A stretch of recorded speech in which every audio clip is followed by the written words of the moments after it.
Bonjour, je reviens aujourd'hui sur un texte qui continue de m'interpeller et de me travailler. Mais ici, à la différence de l'épisode de Zachée qui a grimpé sur le sycomore pour voir passer Jésus, ou bien de la Cananéenne, le récit qui se trouve dans l'évangile de Luc au chapitre 18, versets 9 à 14, ici ce récit n'a rien d'historique. En fait, c'est une parabole, une de ces histoires juives que les rabbins utilisent pour se faire comprendre en profondeur. Et cette parabole si célèbre que j'ai déjà abordée comporte plusieurs messages enveloppés en quelque sorte dans son langage imagé. La voici. Jésus dit la parabole suivante à l'intention de ceux qui croyaient faire la volonté de Dieu et qui méprisaient les autres. Deux hommes montèrent au temple pour prier. L'un était pharisien, l'autre publicain, collecteur d'impôts. Le pharisien debout criait ainsi en lui-même. Mon Dieu, je te remercie de ce que je ne suis pas comme tous les autres, qui sont voleurs, mauvais, adultères. Oui, je te remercie de ce que je ne suis pas comme ce collecteur d'impôts. Moi, je jeûne 2 jours par semaine, et je te donne le 10e de tous mes revenus. Le collecteur d'impôts, lui, se tenait à distance et n'osait pas même lever les yeux vers le ciel, mais il se frappait la poitrine et disait « Mon Dieu, prends pitié de moi qui suis un pécheur. » Eh bien, je vous le dis, ajouta Jésus, cet homme était reconnu juste aux yeux de Dieu quand il retourna chez lui, mais pas le pharisien. Fin de citation.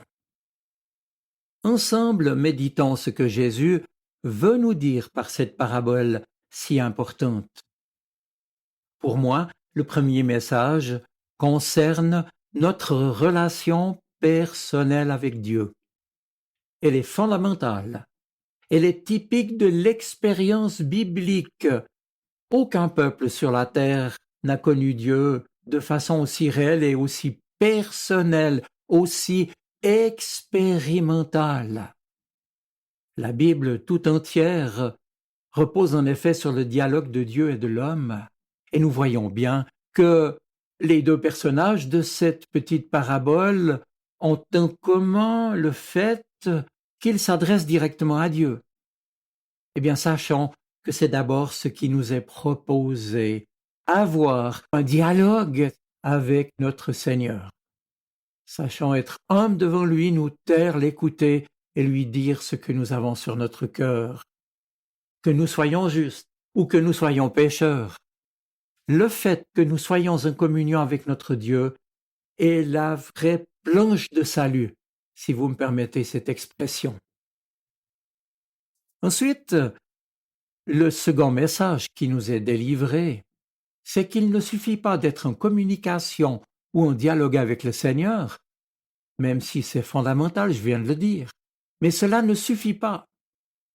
L'orgueilleux, celui qui se flatte de sa religion, de sa foi, ne saurait plaire à Dieu parce que, en fait, ce n'est pas sa préoccupation première. Lui, ici, ne s'intéresse pas vraiment à Dieu, il ne s'intéresse qu'à lui-même et à l'image flatteuse qu'il veut donner aux autres. Le second personnage exprime la faiblesse d'une prière de pénitence humble. Cela dit, être juste, comme dit Jésus, peut se comprendre de diverses manières qui ne sont pas incompatibles. Et déclarer juste celui qui œuvre pour la justice et le bien. Et dans le langage biblique est juste celui qui est en quelque sorte ajusté à la volonté du Seigneur et qui demeure fidèle à sa parole et à ses commandements. Ainsi on se souvient de Noé qui, nous dit le livre de la Genèse au chapitre 6, fut un homme juste parce que Noé marchait avec Dieu. Et puis on se souvient aussi d'Abraham qui mit sa confiance dans le Seigneur et le Seigneur estima qu'il était juste.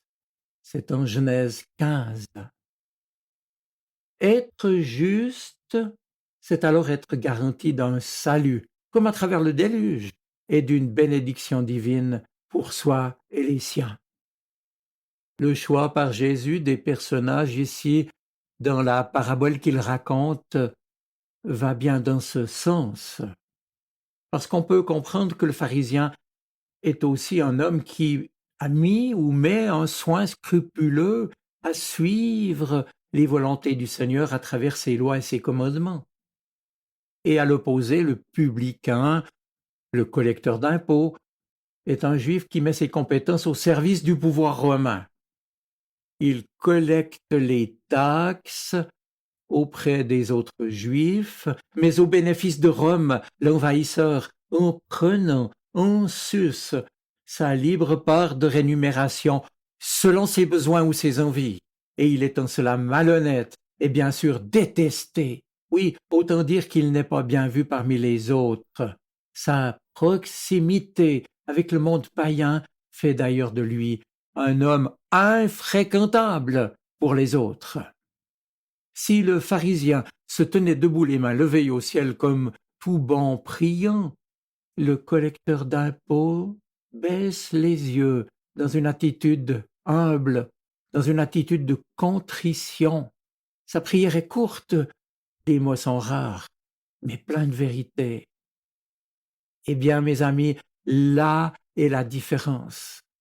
La prière du pharisien se contente d'un « je ne suis pas comme celui-ci ou celle-là » et d'une liste de bonnes œuvres exprimées dans « voilà ce que je fais ».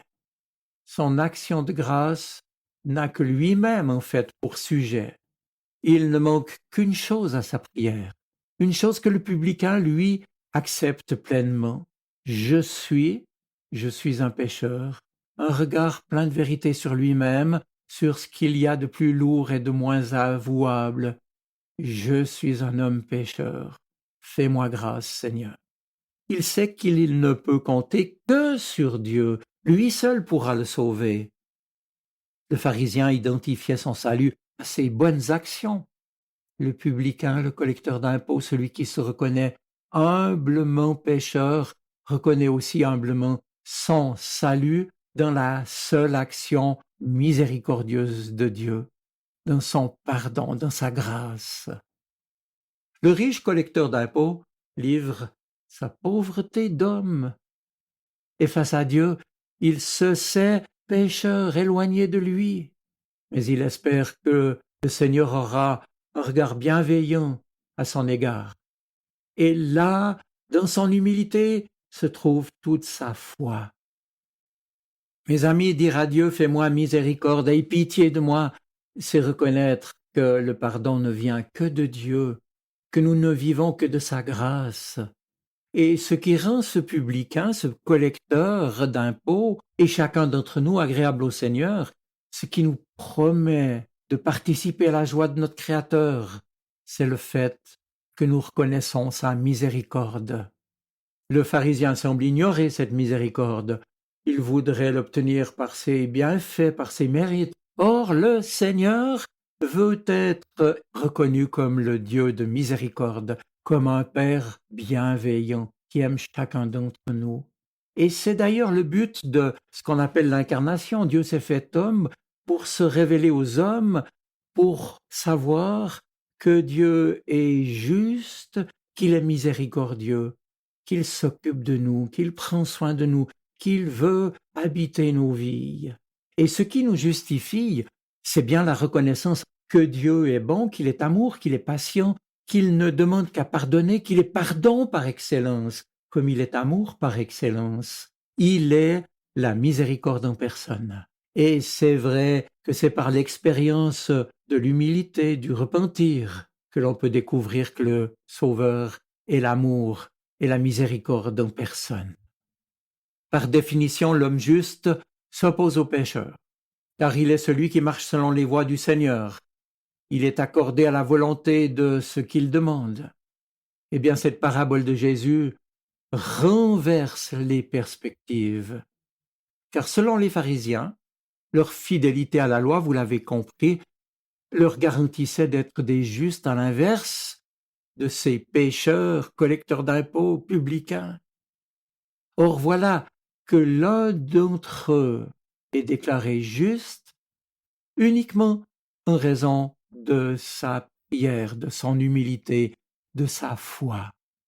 Et à l'inverse, le pharisien qui a mis tout en œuvre pour obéir à la volonté du Seigneur, y compris dans l'aumône et la charité envers les autres, ne reçoit pas ici ce titre de juste.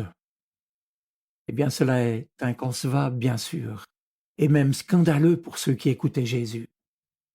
À quoi bon t'en faire si rien qu'une prière d'un pécheur qui, plus est un collecteur d'impôts malhonnête, peut nous rendre justes? Mes amis, c'est dire que l'accès à la justice, au pardon de Dieu, à son amour, ne se mesure donc plus seulement aux bonnes œuvres, mais d'abord à l'humble sincérité de l'humilité et de la foi en la grâce de Dieu. Je vous souhaite une bonne semaine. Soyez bénis. Amen. Sa parole résonne dans mon cœur. Elle est vivante, elle parle. Elle m'aide à choisir, m'illumine. Elle est vivante, elle est poignante, elle touche mon cœur.